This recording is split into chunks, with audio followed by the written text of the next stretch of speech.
The day a professor underestimated a genius. What happens when a professor with a strong ideological agenda attempts to belittle a student she dislikes, only to realize she has picked the wrong opponent? And not just any opponent, a genius with an IQ of 170, Barron Trump. By the end of this story, you'll be left in awe of what unfolded in that classroom. Let me walk you through the details, but first, drop a comment below letting me know where you're watching from.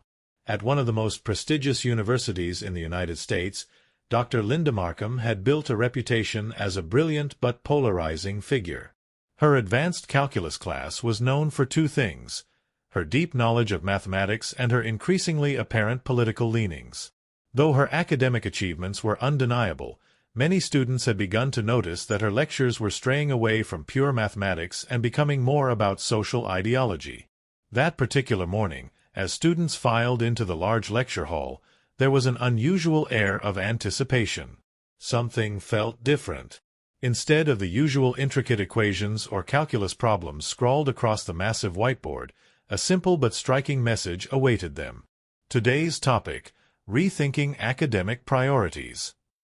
This wasn't a typical math lesson. Sitting at the back of the room, a tall young man dressed in an impeccably tailored black suit observed everything in silence. He was a reserved student, never one to seek attention, but his presence alone carried weight. His name was well known, Barron Trump, but few in the class had ever spoken to him directly. What most of them didn't know was that beneath his quiet demeanor lay an extraordinary mathematical intellect, and that day it would be on full display.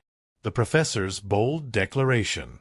Dr. Markham stepped forward, her usual confident posture now carrying an almost assertive edge.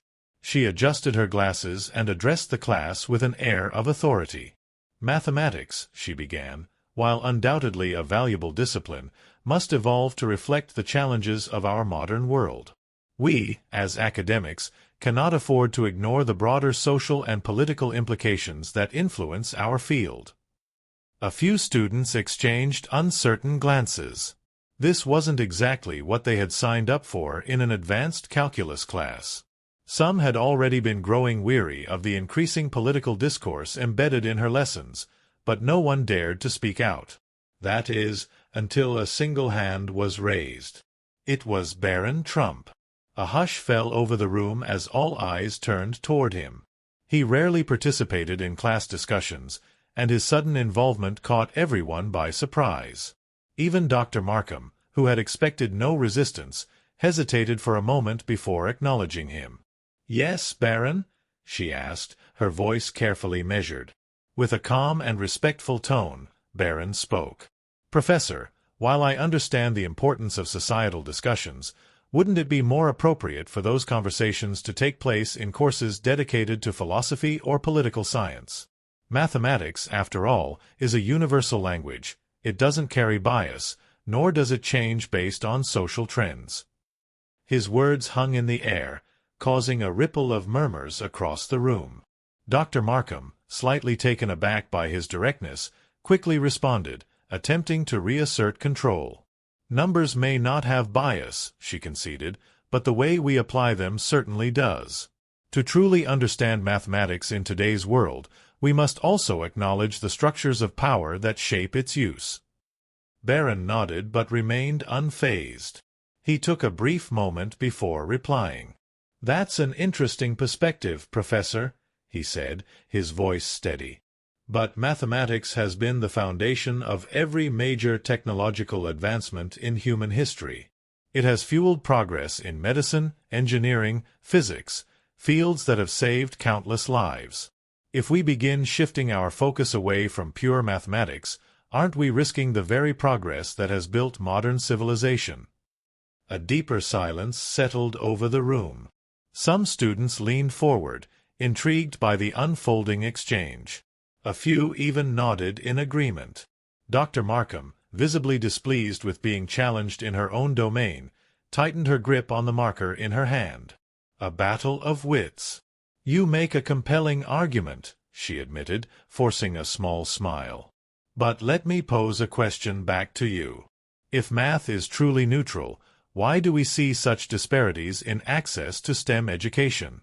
Isn't it possible that by broadening our approach, we can create a more inclusive learning environment? Barron, as composed as ever, replied instantly. Inclusivity in education is undeniably important, Professor, but diluting rigorous academic fields in favor of ideological discussions doesn't solve the root problem. If we want more students to succeed in STEM, we should focus on better teaching methods, mentorship programs, and access to resources, not altering the curriculum to fit a particular worldview. A small but noticeable shift was taking place in the classroom. Some students who had been indifferent to the professor's ideological approach were now questioning it. Even those who previously agreed with her stance began to see the logic in Barron's argument. Dr. Markham, realizing she was losing ground, tried to pivot. "This is a fascinating debate," she said, "but we must acknowledge that academia itself is evolving. The way we teach, the subjects we prioritize, it all changes with time." Barron gave a small nod. "Change is inevitable," he agreed, "but the foundation of mathematics must remain intact." Throughout history, civilizations that abandoned intellectual rigor in favor of ideological narratives eventually fell behind.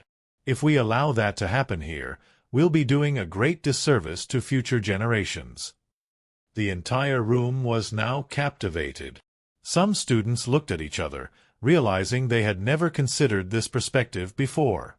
Others glanced at Dr. Markham, curious about how she would respond. The aftermath. For the first time, Dr. Markham seemed momentarily at a loss for words. She cleared her throat, straightened her posture, and forced a smile. "Well," she said, glancing at the clock, "it looks like we're out of time for today's discussion. But I appreciate the engagement from all of you. Let's continue this next class." It was a clear attempt to end the conversation on her terms. But as students gathered their things and began filing out of the lecture hall, it was clear who had truly won the debate. A few students even approached Barron as he stood to leave, eager to discuss his points further. He had entered the room that morning as just another student, but he had left as someone who had challenged the status quo and made people think. And Dr. Markham? She had just learned a valuable lesson. Never underestimate the power of true intelligence. And Barron Trump? He still sits in the back of the class, still helps struggling students, and still believes that the greatest privilege of all is the opportunity to learn and to help others do the same. If you enjoyed this story, don't forget to like and subscribe. Tell us in the comments what you thought about this episode. See you in the next video.